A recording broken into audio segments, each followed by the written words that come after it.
Sumainyo ang Panginoon. At sumaiyo rin. Ang mabuting balita ng Panginoon ayon kay San Mateo. Papuri sa iyo, Panginoon.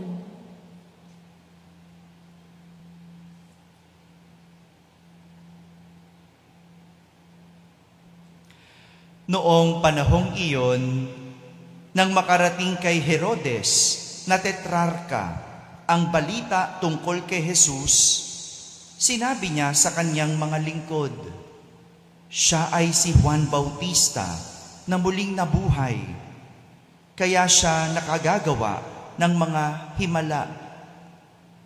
Si Herodes ang nagpahuli, nagpagapos at nagpabilanggo kay Juan.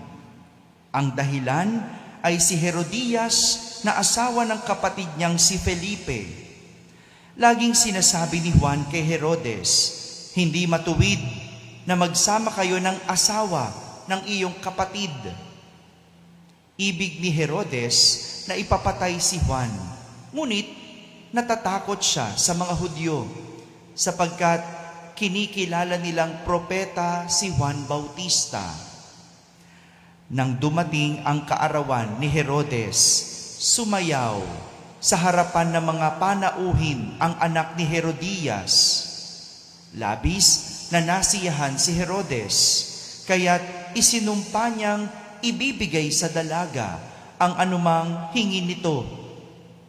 Sa udyok ng kanyang ina, sinabi ng dalaga, ibigay po ninyo sa akin ngayon din sa isang pinggan ang ulo ni Juan Bautista. Nalungkot ang hari, ngunit dahil sa kanyang pangakong narinig ng mga panauhin, iniutos niyang ibigay iyon sa dalaga. Kaya't pinapugutan niya si Juan sa bilangguan. Inilagay ang ulo sa isang pinggan at ibinigay sa dalaga. Dinala naman ito ng dalaga sa kanyang ina. Dumating ang mga alagad ni Juan.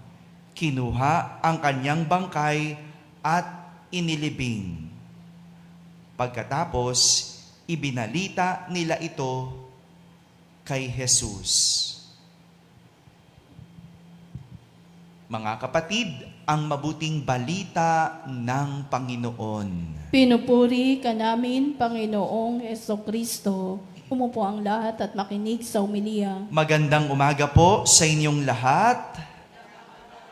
Magandang umaga sa mga nasa barangay, mga nasa tahanan at nasa abroad na nagsisimba via online. Kasama kayo sa aming banal na pagdiriwang dito sa ating parokya. 3 karakter ang magtuturo sa atin ng isang aral sa araw na ito. Simulan natin sa ating unang pagbasa sa kwento ni Jeremias. Sabihin nyo nga, Jeremias. Sa unang pagbasa, kinainisan si Propeta Jeremias dahil sa kanyang pangangaral sa mga tao. Kinainisan dahil siya ay nangangaral sa mga tao. Sinasabihan kasi ni Jeremias ang mga tao na magsisi na at magbago. Pero sa halip na tanggapin ang pangaral ni Jeremias, siya ay pinagplanuhang patayin. Bakit ganon? Kung sino pa ang nangangaral, siya pa ang nagiging kontrabida. Napansin nyo ba yon? Kung sino yung nagtuturo, siya pa ang nagiging kontrabida. No? Parang sa pamilya. No? Pakiramdam ng pinangangaralan, siya ay napipigilan. Hello. Sa mga pinangangaralan. No? Pinangangaralan, wag mong kainin yan. Pinangangaralan ng pag-alis-alis, wag kang umalis. No? Pinangangaralan sa pag-aaral ng mabuti. Sa halip na magpasalamat ang pinangangaralan dahil sa malasakit, kontrabida pa ang tingin. Pansin niyo ba yon? Masama ba loob nyo pag kayo'y pinangangaralan? Wow, ang gagaling. Masama ba? Di ba? Pag pinagsabihan ka, ang sungit naman nito. Tinama ka lang, naku, yan, ganyan talaga yan. No? Di ba? Lagi tayo may komentong ganun. Akala mo, pakiramdam mo, kinakalaban ka. Pakiramdam mo, kontrabida kung sino pang nangangaral. Samantala, sa ating ebanghelyo, kwento naman ni Juan Bautista ang ating narinig. Sabihin nyo nga, Juan Bautista. Dahil pinipilit ni Juan na itama ang ginagawa ng hari, sa huli, siya ay pinapatay. Pinapugutan siya ng ulo. Sinasabi lang naman niya, hindi matuwid na magsama kayo ng asawa ng iyong kapatid. Sinasabi lang naman niya yon, paulit-ulit. Pero sa halip na magpasalamat, sa halip na tanggapin, pinapatay at pinapugutan ng ulo si Juan. Bakit ganon? Kung sino pa ang nagtatama, siya pa ang lumalabas na mali. Napansin niyo ba yon? Sino pa'y nagtatama, siya pa'y sa huli, lalabas na mali. Gaya na lang nung teacher na sinapak ng kanyang estudyante. Napanood nyo ba yon sa social media? No? Yung teacher, sinapak. Pinagtulungan ng magkapatid na estudyante. Bakit? Tinatama lang naman ang estudyante dahil siya ay nakahikaw. Hindi tama ang magsuot ng hikaw sa eskwelahan. Tinatama lang. Sa huli, sinapak ang teacher. Hindi ko alam kung totoo yung kwento. Meron ako nabasa, namatay daw yung teacher. Hindi ko alam kung totoo. Pero kahit hindi namatay, hindi tama. Nasapakin ang guro na nagtuturo, nagtatama sa ginagawang mali. Sa mga pagkakataong ganito, parang gusto mo na lang na manahimik. Sa mga ganitong klase ng tao, parang piliin mo na lang ang wag magsalita. Parang ayaw mo na lang makialam at magmalasakit. Parang mas mabuti na lang na wag na lang mangaral at magpabaya. Dahil sa huli, ikaw naman ang mapapasama. Pag ganyan ba ang sitwasyon, anong pipiliin nyo? Mangangaral pa ba kayo o hindi na? Hello? Magsasalita ka pa ba o hindi na? Di ba? Parang, wag na nga lang. Sa huli, ako rin naman ang kontrabida. Wag na nga lang. Sa huli, magulo pa. Ako pang masama. No? Parang, ang sarap na lang manahimik. Ang sarap na lang wag umimik. Pero, kung ganun ang pag-iisip ng lahat, wala nang magiging mabuti. Lahat masama na. Wala nang magiging tama. Lahat mali. Hayaan mo na lang, sige, sila mag-park dyan sa kalye. Sige na. Di para pag ginawa niyo, anong gagawin? May madadaanan ba tayo? Wala. Hayaan mo na lang siya, sige, mangaliwa ng mangaliwa. Sa huli? 10 na asawa niya, di ba? Kasi kaliwa ng kaliwa, nangangaliwa ng nangangaliwa. Hayaan mo na lang siyang wag mag-aral. Sa huli, walang kapupuntahan. Nganga na lang, pagtanda. Ganun ba yon? Pipiliin mo na lang bang manahimik?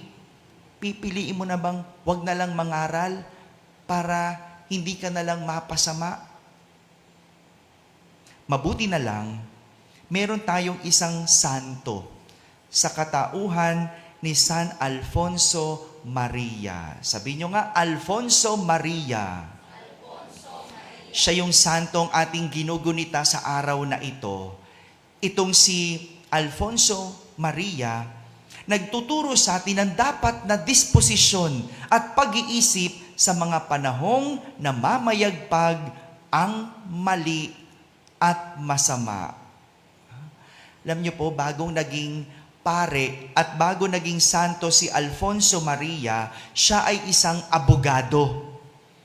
Pero nang dahil sa mga maling gawain sa korte, sa hukuman, sa husgado, iniwan ni San Alfonso Maria ang kanyang propesyon at piniling pumasok sa seminaryo para magpari.